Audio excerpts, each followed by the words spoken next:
Ya, Assalamualaikum warahmatullahi wabarakatuh. Selamat berpuasa di bulan Ramadan yang barakah ini. Tuan-tuan, perempuan yang biasa mengikuti saya dalam Facebook drzubaidi.com dan juga page saya Dr. Zubaidi Haji Ahmad. Hari ini saya bersiaran bersama dengan Olive House. Kalau tuan-tuan juga boleh mengikutinya di page Olive House HQ, di situ kita ada perkongsian yang sama. Hari ini kita nak berbincang atau bercerita tentang sinusitis atau yang juga dikenali sebagai resedung di kalangan kita orang Melayu kita ni. Berdasarkan pengalaman saya menjadi pengamal perubatan am, iaitu doktor lah, general practitioner, selama 25 tahun. InsyaAllah perkongsian ilmu dan pengetahuan ini kita tujuannya untuk kita memahami dan juga kita amalkan. Jadi mungkin ada kekeliruan, mungkin ada orang cakap tu benda yang tak jelas bila berjumpa doktor. Jadi perkara ini boleh kita tanyakan di sini, insyaAllah saya akan jelaskan, dan ia dalam mengambil masa lebih kurang 45 minit hingga sejam ya. Jadi kita tengok dulu apa yang dikatakan sebagai pembukaan ni, kita tengok dulu apa yang dikatakan sinusitis. Kalau kita tengok sebenarnya dalam kepala kita, di tengkorak kita atau tulang kepala kita, dia ada rongga-rongga udara. Rongga-rongga udara boleh sebenarnya bertujuan untuk meringankan tulang kepala kita. Bayangkan kalau tulang kita atau tengkorak kita ni mampat dengan kalsium, sudah tentu ia terlalu berat. Tetapi terdapat rongga-rongga udara bagi dia meringankan supaya dia tidak terlalu berat. Jadi kawasan-kawasan rongga udara ini yang dikatakan sinus. Cuba Nakib buka satu gambar kaitan dengan sinus. Terdapat pelbagai jenis sinus di dalam kepala kita. Nanti okey, kita tengok sikit. Okay, kalau kita tengok sebelah kiri saya tu, kita ada sinus. Sinus tu kita ada frontal sinus yang berada di belakang dahi. Kita juga ada ethmoidal sinus yang ni di bahagian dalam sikit yang sangat rapat dengan otak. Jadi kalau ada infection atau jangkitan kuman di ethmoidal sinus ini, dia sangat berbahaya. Kemudian kita ada hidung di hadapan, itu bukannya sinus, tetapi kita ada satu lagi yang penting ialah maxillary. Maxillary ni di belakang tulang pipi kita, kat sini belakang ni. Dekat situ kita panggil maxillary. Sebab tu setengah tu saya baru dapat satu patient beberapa hari yang lalu. Dia baru saja mencabut gigi. Ini orang dewasa lah, berumur dalam 40-an. Mencabut gigi geraham di bahagian atas. Bila dicabut tu kemungkinan kuman bakteria, mungkin kat situ dah ada kuman, dah ada bakteria, ada infection pada bahagian gusi. Jadi kuman tu masuk ke bahagian maxillary sinus menyebabkan sinusitis. Ada juga setengah tu saya sendiri melihat pesakit saya Indonesian, dia mengalami sakit gigi sehingga menyebabkan tulang pada maxillary ni membengkak. Disebabkan oleh kuman masuk ke bahagian sinus sehingga membengkak sampai kulit sebesar, saya boleh cakapkan seperti sebesar telur cicak mungkin, ataupun lebih besar daripada itu, sehingga menyebabkan dia rasa tak selesa, sakit, tak boleh demam dan sebagainya. Jadi apa yang saya buat pada masa itulah, saya buka sedikit pembukaan kat situ supaya mengeluarkan nanah dia berada di belakang kulit tu, dan juga saya bagi antibiotik. Alhamdulillah 5 hari dia dah semakin menyusut dan alhamdulillah menjadi pulih lah.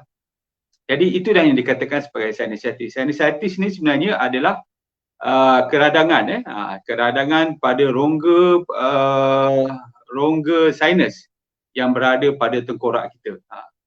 Jadi kalau tuan-tuan tengok, dia sebenarnya dalam rongga kita ni, rongga sinus ni, dia ada satu, kita panggil dia lapisan. Lapisan ni sebenarnya dia mengeluarkan cecair jika ada jangkitan kuman. Jadi maksud dia selagi hidung kita tidak tersumbat, dia ada peredaran udara. Sebab situ ada bukaan pada dalam hidung kita. Jadi ada pengudaraan, jadi udara masuk ke dalam sinus, dia keluar balik pengudaraan yang bagus. Tetapi bayangkan apabila tersumbat. Bila tersumbat saja, udara di dalam sinus kita tidak boleh bergerak dan mudah untuk mendapat jangkitan kuman dan akhirnya menyebabkan kita panggil dia nanah di situ. Kita bayangkan rumah kita basah, lepas tu kita tutup pintu, tutup tingkap, sudah tentunya dia tak ada pendaraan yang menyebabkan bau yang tidak selesa dalam bilik atau di rumah kita. Begitu juga dengan ruangan sinus. Sebab tu bila dia tersumbat di ruangan, di pembukaannya itu adalah pada hidung dia, ada pembukaan kecil daripada hidung, jadi menyebabkan dia boleh mendapat jangkitan kuman. Jadi kita tengok dulu rakan-rakan kita yang berada di sini. Saya minta maaf jika tidak membaca komen-komen yang ada. Pertama sekali saya ucapkan terima kasihlah pada rakan-rakan selama 90 orang pada kali ini yang bersama dengan saya. Desi Permata, Mastin, Assalamualaikum doktor. Dok, Waalaikumsalam. Kalau obat tradisional untuk nyeri otot kiri apa ya? Mohon, mana tadi dah lari lah. Mohon petunjuknya, terima kasih. Ini daripada follower saya ataupun yang daripada Indonesia. Dia berkatakan sakit pada otot kiri. Otot ni sebenarnya mungkin ada kekejangan ataupun kita panggil dia cramp. Cramp ni selalunya disebabkan, yang biasa-biasa ni selalunya disebabkan oleh kekurangan mineral atau garam di dalam tubuh kita. Disebabkan mungkin kita banyak buang air kecil, kita banyak berpeluh menyebabkan dehidrasi. Jadi caranya ialah minum air mineral, dia sangat membantu. Itu pun dah cukup dululah. Dia akan menyebabkan otot kita menjadi relax dan dia akan tambah okey. Kalau sakit kuat sangat, boleh sapu sikit dengan minyak panas ataupun mungkin dengan kalau teruk sangat sampai tak mengganggu aktiviti seharian, sampai dia kekejang sampai kita tak boleh berjalan, boleh amalkan painkiller untuk sementara.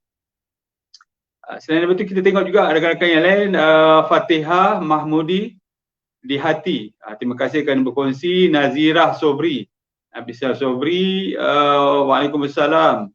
Zamri Zainul Abidin,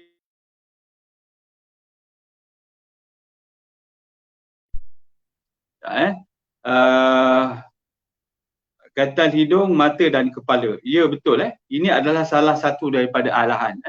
Alahan ni sebenarnya pada tubuh kita ni, dia boleh pergi kepada tiga organ yang penting. Pertama sekali ialah bahagian muka kita. Bahagian muka kita, kadang-kadang mata kita menjadi gatal, hidung kita gatal, kadang-kadang kita bersin dan kadang-kadang kita punya telinga. Itu bahagian muka. Sebab tu kadang-kadang dia boleh menjadi conjunctivitis, allergic conjunctivitis, allergic sinus, allergic rhinitis ataupun setakat mungkin adahan pada menjadi gatal pada kita punya telinga kita.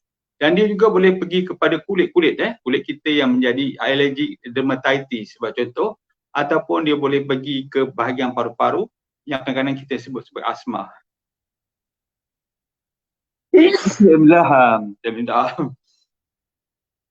Bila buka aircon ni mungkin dia dah lama tak servis ni, jadi abuk dia tu saya pun memang alahan. Saya sendiri memang kerap juga mengalami sinusitis ni apabila saya tinggal apabila ada program di Kuala Lumpur, saya tinggal di hotel, jadi bilik tu mungkin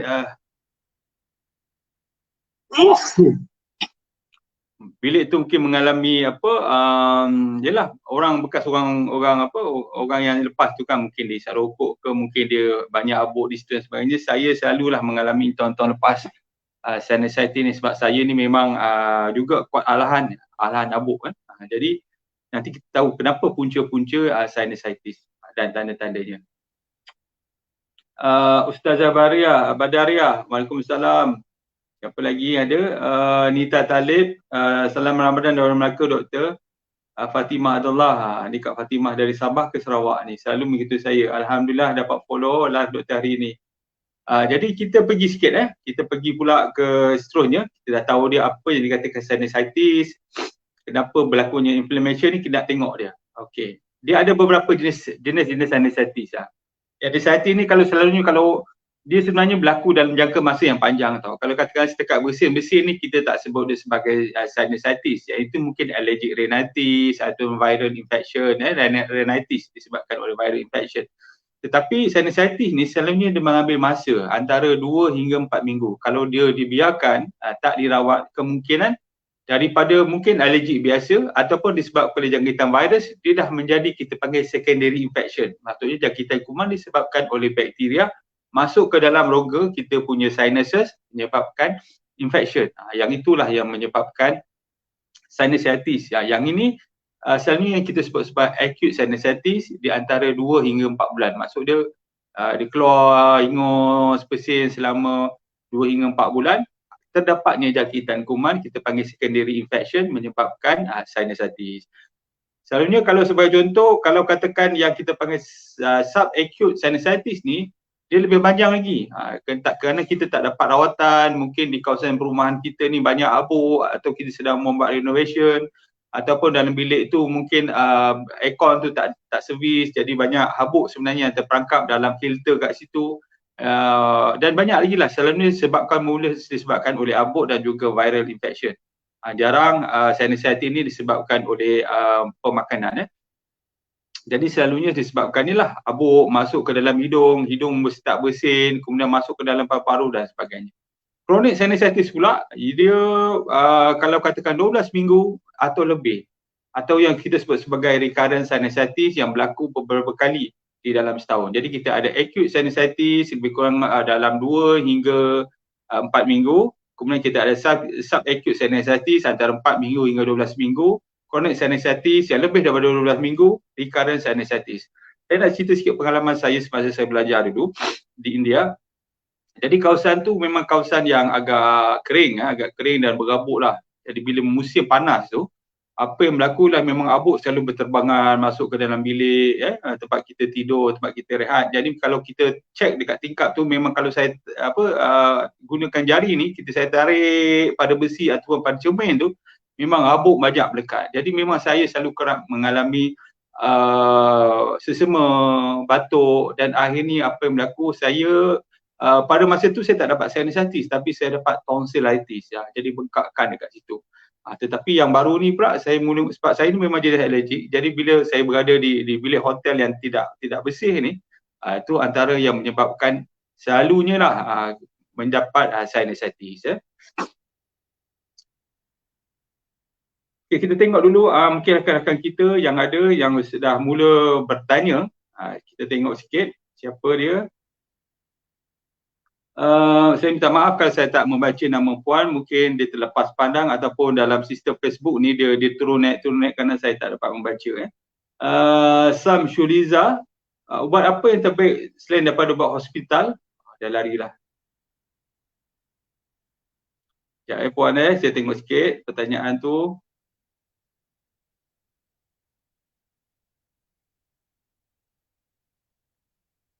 Okey, Sam Shuliza, buat apa yang terbaik selain ubat hospital untuk kanak rasa sedung?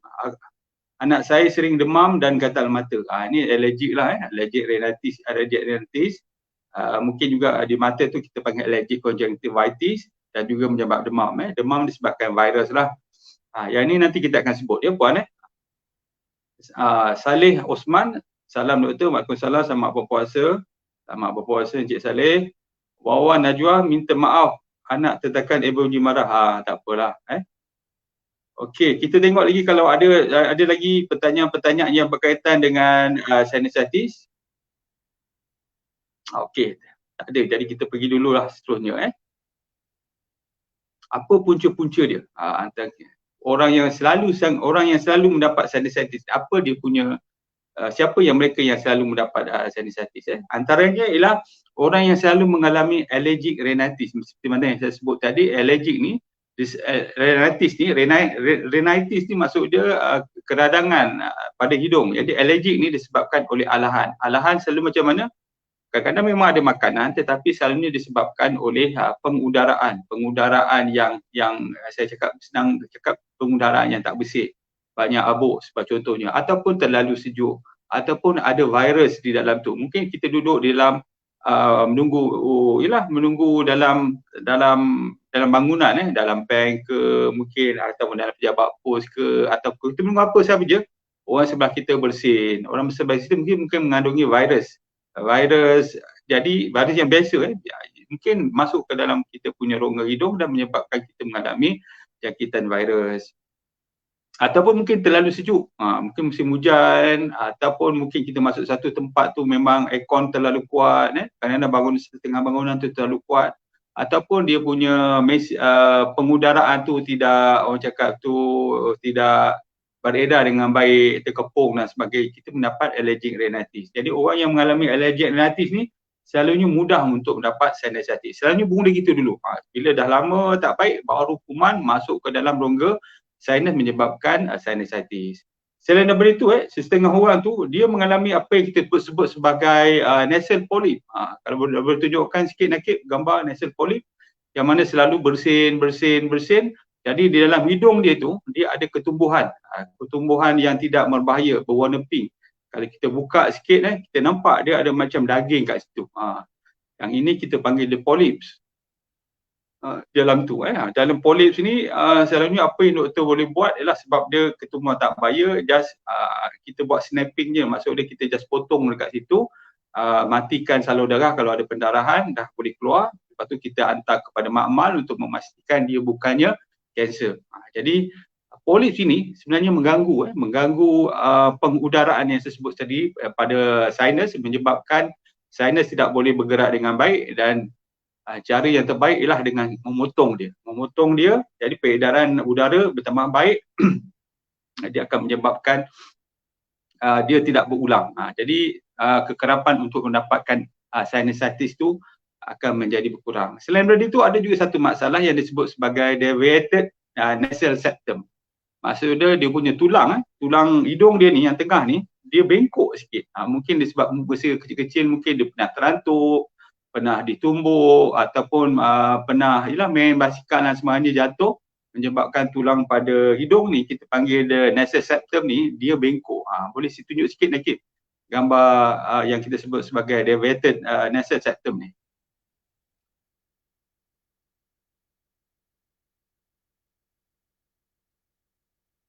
Deviated septum ya, terima kasih. Ini gambar dia. Jadi kalau kita tengok X-ray sebenarnya, macam mana nak tahu, dia memang kena X-ray lah. Jadi daripada X-ray tu barulah kita nampak bahawa terdapatnya bengkokan pada tulang hidung tu. Jadi dia mengganggu peredaran udara yang masuk dan keluar ke dalam sinus, terutamanya maxillary sinus yang berada di tulang pipi. Itu salah satunya. Kalau macam ini, selalunya doktor akan apa yang boleh buat, sama ada membetulkan deviated nasal septum tu, ataupun mungkin kita boleh potong sikit yang ethmoidal. Maksud saya ialah tisu-tisu yang berada di sekitarnya, bagi pembukaan tu kasih besar sikit supaya pengudaraan boleh berlaku. Tetapi kadang-kadang bila kita buka tu, kadang-kadang dia mudah pula untuk dapat jangkitan kuman. Yang tu Okey, siapa lagi yang boleh mendapat masalah ni antaranya yang paling penting sekali orang mereka yang mengalami masalah sistem daya tahan yang rendah. Jadi orang yang mengalami sistem daya yang rendah, supaya siapa yang mengalami sistem daya tahan yang rendah, terutamanya kanak-kanak yang berusia 5 tahun ke bawah. Jadi sebab tu kanak-kanak ni mudah mendapat alergi dan juga mudah untuk mendapat sinusitis. Kadang-kadang benda ni kita tak perasan, tetapi anak-anak kita ni, terutamanya anak-anak kita yang kita hantar di dululah kita ada taskar saya tak tahulah musim COVID ni yang dibenarkan tak atau tidak lagi, tetapi sebelum ni jangkitan kuman tu mungkin berasal daripada rakan-rakan dia. Ini sini virus saja, tapi anak kita pun dah mengalami batuk ataupun sesama atau demam daripada kawan-kawan. Begitu juga di sekolah, sebab sekolah ni tempat yang sangat rapat, pergerakan ataupun duduk berapat-rapat dan sebagainya, mereka bergurau bermain.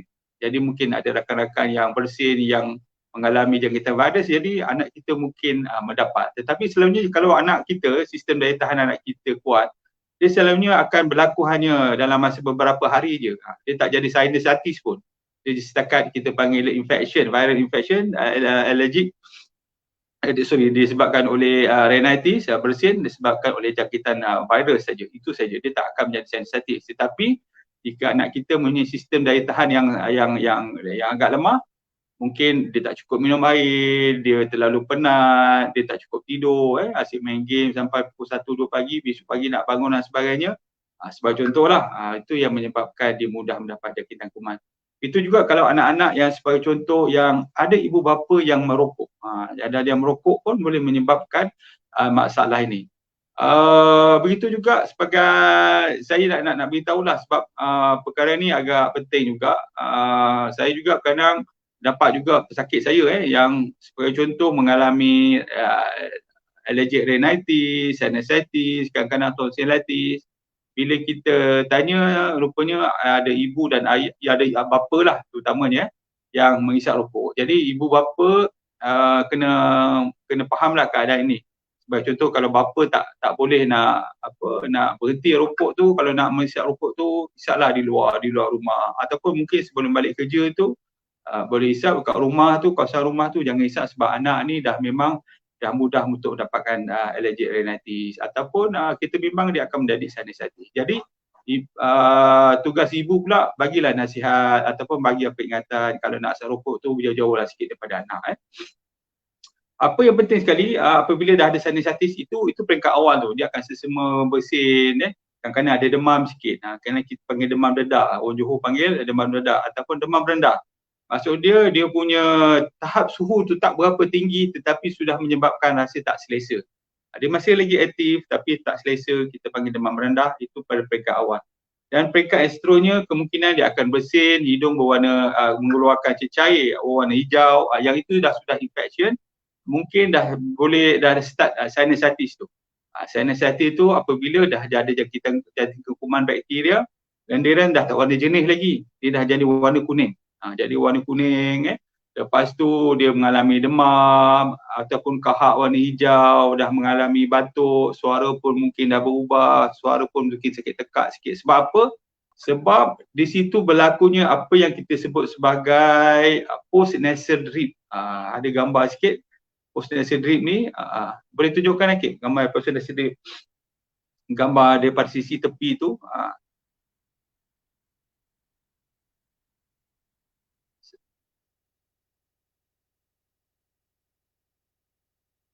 Okey, post nasal drip ni kalau kita tengok dia sebenarnya ada lendiran daripada sinus tu. Yang keep dia keluar selalu kat situ yang tak pernah kering. Bayangkan sampai berminggu-minggu di situ keluar sikit-sikit kalau ada infection daripada sebagai contoh daripada maxillary sinus tu, dia keluar sikit-sikit, lepas tu dia akan pergi ke belakang. Tu yang tekak tu kerana sebab lendir.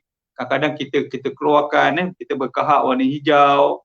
Lepas tu apa lagi, tekak, kadang kalau ada tonsil tu akan jadi membengkak, kita tak selesa, ada yang muntah sebab rasa memang tak selesa dia kat situ. Ini juga boleh menyebabkan rasa macam nak demam dan sebagainya. Sebab tu dia boleh keluar melalui hidung. Kalau kita tengok tu dia keluar daripada hidung, tetapi kadang-kadang kanak-kanak ni terutamanya dia suka menelan. Jadi menelan tu makin banyaklah lendir-lendiran yang berada di belakang tekak dia tu. Kalau saya dulu sinusitis, pengalaman saya macam mana saya nak tahu, pertama sekali saya akan bersin, lepas tu saya dah siap sakit tekak, lepas tu bila saya hembus saya punya hidung saya bila macam kita ambil air semayang lah, kita ambil air, kita isap sikit, kita hembus, saya akan tengok berketul-ketul yang berwarna kuning-kuning itu. Itu memang dah sinusitis teruk lah tu. Yang itu saya dah start antibiotik, kalau tak saya tak start antibiotik. Jadi kita tengok pada rakan-rakan kita yang bersama dengan kita. Saya sekali lagi minta maaf jika saya tidak membaca nama tuan, mungkin terlepas padang ataupun sistem yang kadang-kadang dia turun naik ni, jadi saya tak dapat membaca dengan baik. Sekiranya ada Sajila Zaki, hidung tekak, tapak kaki, tapak tangan sejuk, adakah hubungan dengan rasa hidung dan sinus doktor? Itu tidak. Sajila, itu disebabkan oleh salur darah selalunya. Salur darah, kadang-kadang salur darah kat situ dia mengecut, kita panggil Raynaud syndrome ataupun Raynaud vascular disease. Itu yang mungkin berlaku lah, ataupun mungkin setakat basic metabolic rate BMR seseorang itu menjadi rendah, jadi tidak menghasilkan haba yang cukup untuk tubuh dia, menyebabkan mungkin hidung, telinga, tapak kaki, tapak tangan dia situ. Jadi dia tak ada kaitan dengan rasa hidung atau rhinitis, sebab selalunya sinusitis ini adalah berkaitan dengan alergi.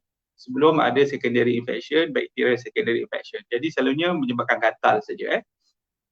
Kulin jali, Waalaikumsalam. Acik tak tahu ada resedung. Selepas kena anxiety, gastric stroke, kepala dan bahagian mata sakit, doktor bagi tahu resedung. Makan ubat resedung dan antibiotik. Sekarang masih tak selesa bawah hidung ke dalam tekak. Seperti ada cairan yang mengalir. Yang ni yang kita sebut sebagai post-nasal drip dia tadi Acik Kulin.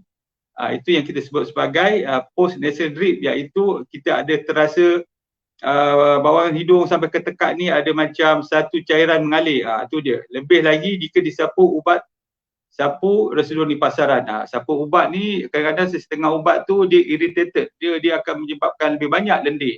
Tujuan dia kononnya untuk membersihkan lah. Jadi mungkin boleh digunakan, tetapi bila kita sapu lebih banyak lendiran akan keluar sebab dia bertindak, dia mempunyai sifat irritatif. Maksud dia menyebabkan lebih banyak lendir yang akan keluar. Jadi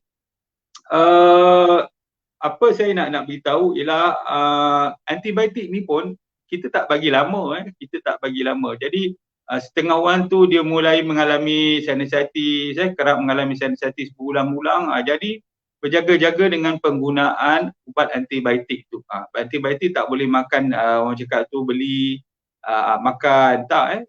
Bila doktor rasa perlu. Contohnya bila ada rasa demam, cairan berwarna hijau. Macam saya sendiri kalau saya tahu, kalau saya dah setakat warna jenis, saya dah stop dah ubat antibiotik. Maksud dia makan antara 5 hari atau 7 hari dah mencukupi. Tengok balik kita punya lendir, kalau kata dah tak ada warna hijau tu, maksud dia dah tak ada jangkitan bakteria lagi, dah tak perlu antibiotik. Mungkin ambil saja ubat antihistamin. Ini sebagai contoh.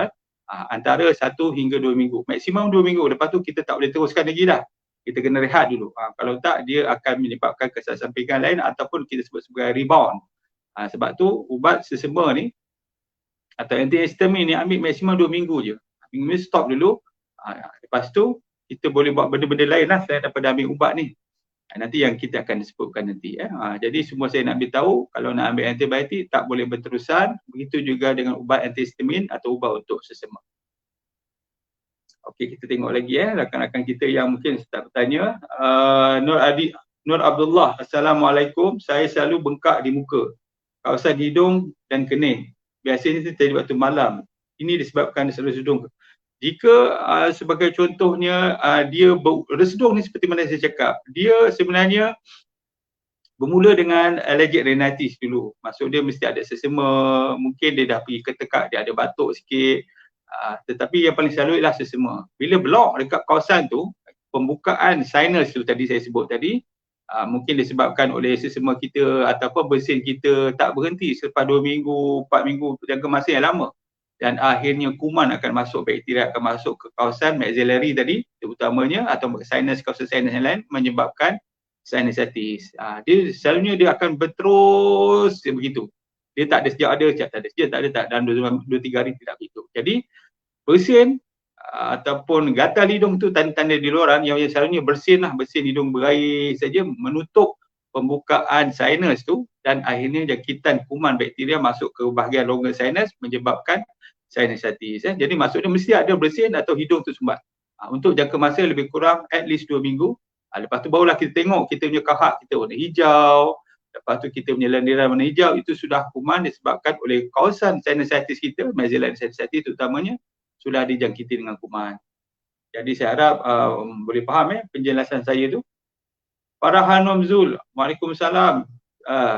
Assalamualaikum doktor, saya pernah buat x-ray. Ya, memang caranya memang kita tengok x-ray lah. Ataupun kita buat CT scan. Kadang-kadang x-ray tak nampak, kita buat CT scan. Memang ada sinus. Sinus tu biasa tu puan. Sinus tu adalah rongga di dalam tengkorak kita. Apa yang kita sebut ni ialah sinusitis. Maksudnya keradangan pada rongga sinus. Kalau sinus saja memang kita semua ada sinus. Macam juga kita sebut gastrik. Gastrik tu maksudnya perut. Tapi apabila ada keradangan pada perut kita, kita sebut sebagai gastritis.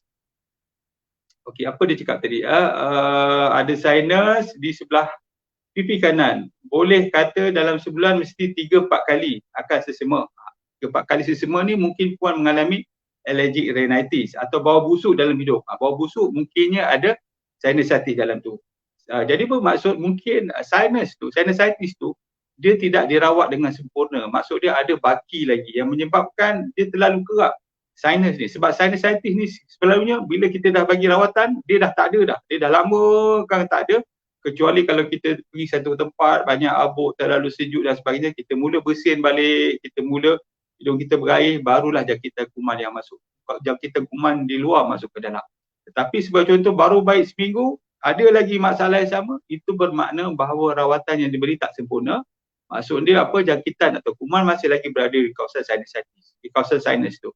Sebab kadang-kadang kena faham bahawa kita punya tulang ni, dia tak banyak saluran darah kat situ.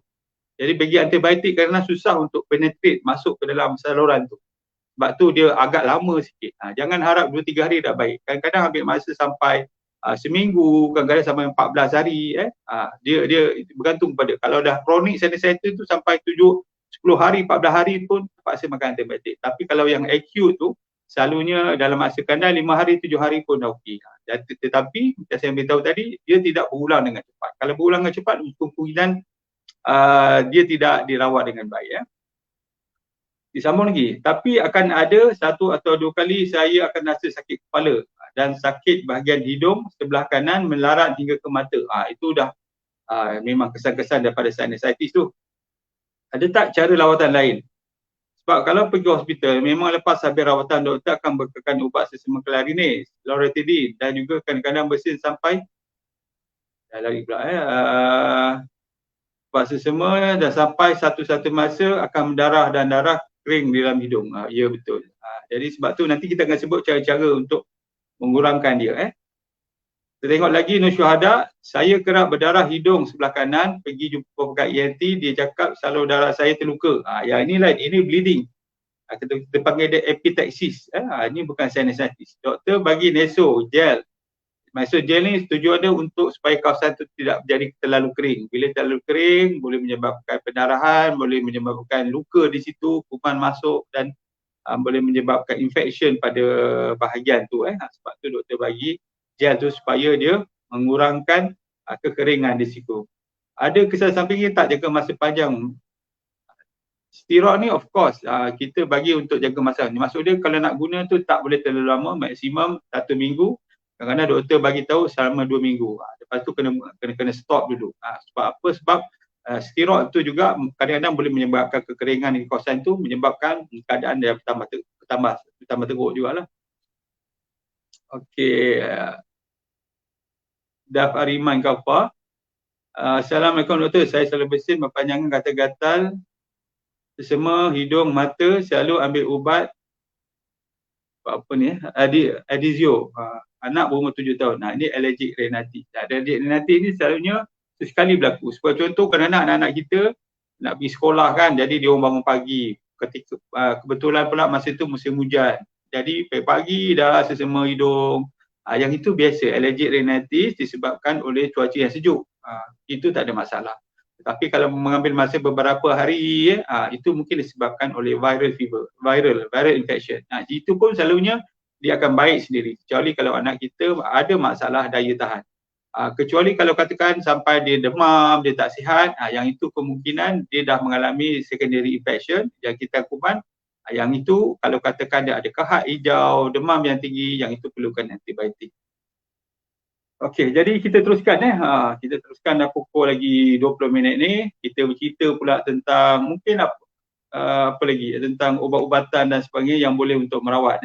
Jadi bagaimana cara kita untuk mengelakkan acute sinusitis, terutamanya recurrent. Bagi mereka yang mungkin dah ada jangkitan kuman, dah baik, lepas tu kalau tak jaga dia berulang dengan cepat. Kalau macam saya sendiri, saya seingat saya setahun sekali atau setahun 2 kali maksimum lah. Sebab apa?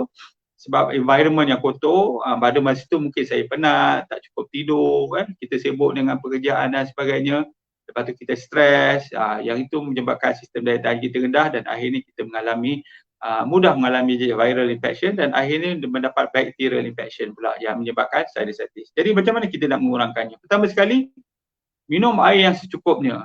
Air yang secukupnya bulan puasa terutamanya kena minum air. Sebab apa? Kalau tak, badan kita akan menjadi letih, kita akan mudah mengantuk, lepas tu kita mungkin rasa macam tak larat sangat tu. Tu bukan sebab kita tak makan. Sebab apa? Sebab dalam tubuh kita ada simpanan makanan, stok makanan, iaitu lemak kita yang berada dalam pada abdomen kita, bawah kulit tu, yang itu akan digunakan sebagai tenaga. Jadi yang menyebabkan kita letih dan lemah ni sebenarnya bukan kita tak makan, sebab kita ada simpanan. Yang menyebabkan letih dan lemah ni sebenarnya disebabkan oleh kita tidak cukup minum air. Sebab tu kau pergi bilik air, tengok air kecil kita menjadi pekat, berwarna apa lagi? Berwarna keruh, kemudian ada bau lagi, lepas tu sedikit. Itu bermaksud minum air tak cukup.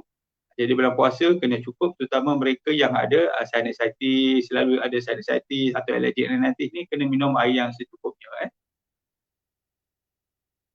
Macam mana nak minum bulan puasa ni, kita puasa, itu ada cara dia lah. Ada yang aman memberi panduan. Maksud dia, selepas saja azan tu minumlah air kosong dulu, 1 gelas dengan kurma 3 biji. Lepas tu selepas je kita semayang solat maghrib tu, ambillah 1 gelas lagi. Kemudian bila kita nak memulakan tarawih atau isyak, boleh ambil segelas. Nanti dah balik rumah nanti ambillah segelas atau 2 gelas. Sebelum tidur ambil lagi segelas. Bangun tidur untuk bersahur ambil segelas. Last sekali sebelum kita tamatkan makan tu, untuk kita semayang subuh tu, bolehlah ambil segelas lagi. Jadi lebih kurang macam itulah. Jadi kita ada lebih kurang 8 gelas yang kita boleh minum sehari. Sebab apa penting minum air? Untuk menyebabkan badan kita dehidrasi. Kalau tak, mudah kita mendapat alergik rhinitis dan juga sistem daya tahan kita akan menjadi rendah. Okey, selain itu apa boleh kita buat? Kita boleh bagikan kalau rumah kita sebagai contoh, memang banyak abuk, kalau yang mampu tu bolehlah beli penapis udara, mesin penapis udara, terutama anak-anak yang selalu saja bersin, alergik, bolehlah belikan penapis udara. Kalau tak mampu tak apa, kita boleh gunakan mesin yang lebih murah sikit, kita panggil humidifier. Yang itu adalah kita menggalakkan banyak, orang cakap tu, supaya bilik kita tu tak terlalu kering. Terutama apabila kita pakai aircon ni kan, bila pakai aircon ni, masalahnya ia terlalu sejuk, dia boleh menyebabkan alergik rhinitis. Kadang-kadang dia tidak dibersihkan, itu pun menyebabkan alergik rhinitis. Ataupun bilik kita ni, ialah kita jarang buka tingkap, ataupun mungkin bilik kita sendiri tak kotor, berabuk dan sebagainya. Yang itu yang boleh menyebabkan selalu anak-anak kita ni mengalami bersin. Saya juga mencadangkan sebagai contoh bagi mereka yang nak ambil rawatan yang sementara kan, untuk membersihkan hidung. Kita sebut sebagai saline nasal spray atau saline nasal drop, yang boleh tunjukkan tak Nakib gambar orang masukkan ubat kat hidung dia tu. Yang ni selalunya kalau boleh pergi dekat farmasi, dia akan ada jual macam tu, masuk ke dalam hidung, dia akan spray. Jadi yang kandungan itu paling penting. Sebelum tu ada seorang lelaki menggunakan, lelaki negro tak silap saya, menggunakan spray di hidung. Yang ni kita tengok kandungan dalam botol dia ada boleh normal saline saja. Normal saline tu maksud dia apa? Air biasa saja. Sebab mungkin ada hidung kita dah ada, orang cakap tu dah lendiran dah menjadi pekat. Jadi kita spray kat hidung dia tu, masuk dalam tu kita spray, yang itu mungkin menyebabkan kita punya lendiran tu menjadi cair dan mudah dikeluarkan. Itu salah satu. Dalam tu juga ada juga yang jenis yang ada steroid dalam tu. Ada steroid spray untuk mengurangkan bengkakan atau mengurangkan inflammation di dalam tu. Ada juga yang ubat yang kita panggil dia vascular constrictor. Okey, tak apalah, yang negro tu sebenarnya. Dia akan spray dalam tu. Yang itu tujuannya untuk mengecilkan saluran darah supaya tidak banyak lendiran keluar. So ada 3. Dia sama ada normal saline, dia ada steroid ataupun vasoconstrictor dalam tu supaya tidak banyak lendiran yang akan keluar daripada hidung. Jumpa tak? Jadi sebelum beli tu jangan beli saja, kena tengok dalam tu, tanya sikit dengan farmasis kat situ, ini ubat normal saline ke, ada steroid ke atau vasodilator. Kalau ada vasodilator dia akan tak ada gambar tu dia. Jadi ada 3 jenis, 3 jenis. Jadi kena tengok bahan dalam tu. Bagi mereka yang tak nak ambil kesan sampingan tu mungkin, ataupun mungkin mild saja, mungkin ambil normal saline, spray dalam hidung. Jadi cara dia bila kita spray ni, kita tengok dia punya tulang hidung kita ni, dia punya spray tu kena masuk mengarah ke tulang. Jadi spray masuk ke situ. Sebelah sini spray masuk ke sini. Jadi ke arah sini. Jangan spray ke luar. Dia mesti spray ke dalam, pergi ke bahagian tulang hidung ni, spray. Satu lagi sebenarnya spray juga. Okey. Itu antara salah satunya. Ataupun kita boleh menggunakan tadilah, kita menggunakan apa yang kita sebut sebagai mesin. Mesin kita panggil macam apa mesin ni? Mesin yang digunakan untuk membersihkan ataupun yalah, mungkin kita punya lendiran tu dah jadi pekat, jadi kita gunakan ni mesin tu. Tunjuk Nakib, ada tak mesin tu? Mesin yang ada atas meja tu, berwarna biru.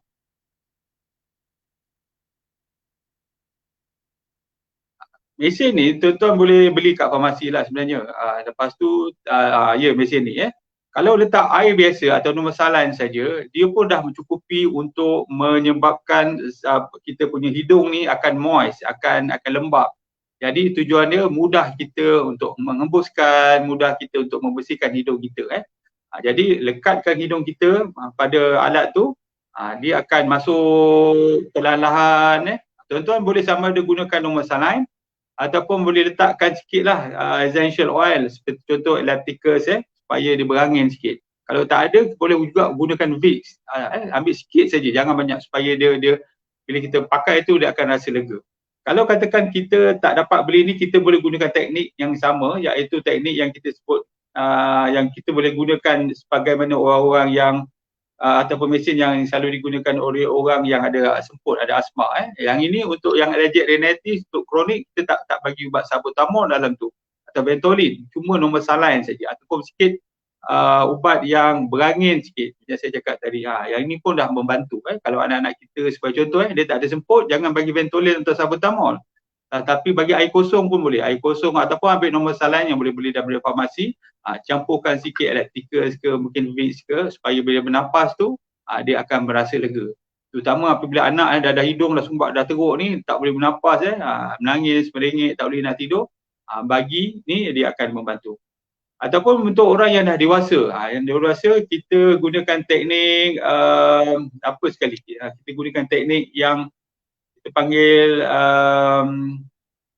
kita letak mangkuk depan kita, mangkuk besar, gunakan air panas, lepas tu kita letak sikit Vicks, lepas tu kita ambil tolak, kita tutup. Ada gambar dia tak, Nakib?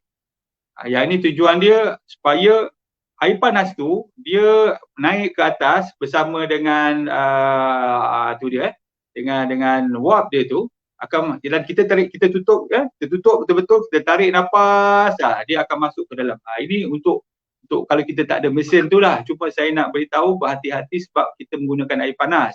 Kalau tak berhati-hati, takut tertumpah, terkena kulit dan sebagainya, boleh menyebabkan kelecuran. Jadi letak air panas, satu mangkuk air besar, sedikit Vicks ke, ataupun mungkin Ellipticus, ataupun setakat air kosong saja pun tak apa, tutup, tarik nafas perlahan-lahan. Sebab saya nak beritahu sekali, sebab air panas, berhati-hati, sebab wap pun panas. Kalau kita tak berjaga-jaga, kita takut dia boleh menyebabkan kelecuran pada kulit muka pula. Jadi jangan terlalu tutup terlalu rapat supaya tidak terlalu banyak sangat wap yang akan naik. Itu cara dia lah untuk kita membersihkan. Ataupun bagi mereka yang dah teruk, dah tersumbat, kita boleh menggunakan teknik yang kita sebut sebagai neti pot. Neti pot tu maksud dia, yang ini ada jual di farmasi juga.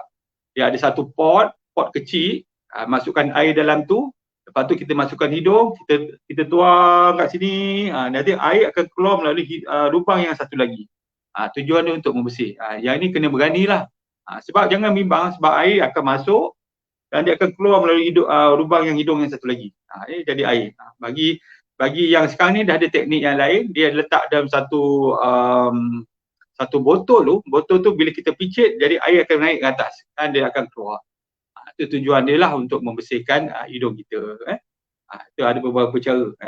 Yang ini kan kena praktis, sebab kadang kita takut ada air masuk, kita dah macam sesak, tak boleh nampak dan sebagainya. Jadi kita takut. Tapi sebenarnya dia adalah selamat. Jadi kita tengok lagi rakan-rakan kita. Saya minta maaf sekali lagi kalau saya tidak dapat membaca komen tuan-tuan puan-puan. Akak Kuala Lumpur, ya dok, saya guna teknik ni, wap, ya betul. Anis Yaakob, salam doktor. Kelenjar dalam hidung membengkak dan menyebabkan hidung sumat. Sinus atau hidung? Dia bukan kelenjar puan, dia ada tisu kat situ, kita panggil polip. Saya dah tunjukkan gambar tentang polip. Yang itu akan menyebabkan, mudah menyebabkan sinus. Sinusitis, menyebabkan sinus. Sebab apa? Sebab lubang kat situ yang menghubungkan antara sinus dengan hidung ni ke permukaan luar tertutup. Jadi ada situnya boleh berlaku sinusitis.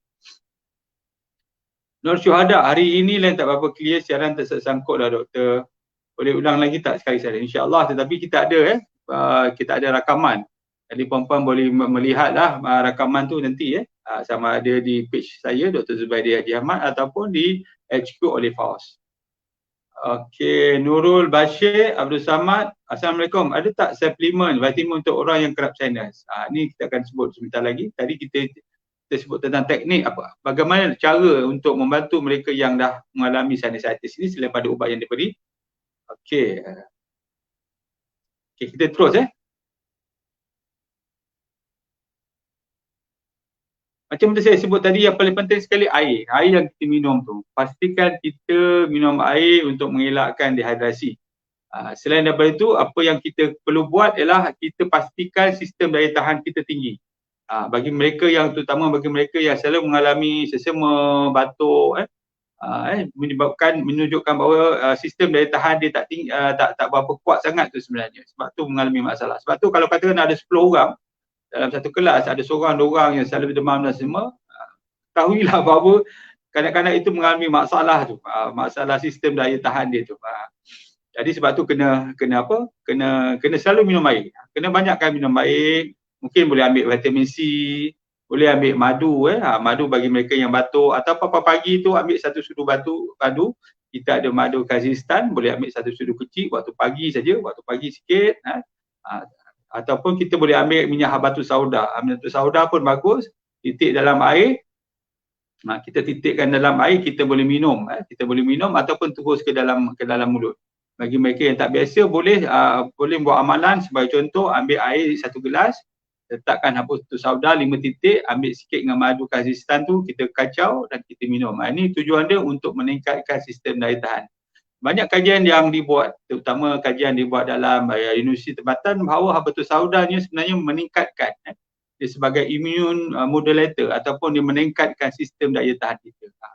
Jadi dia membantulah, sebab contoh kalau dah ada sinus tu taklah perpanjangan ataupun dah kena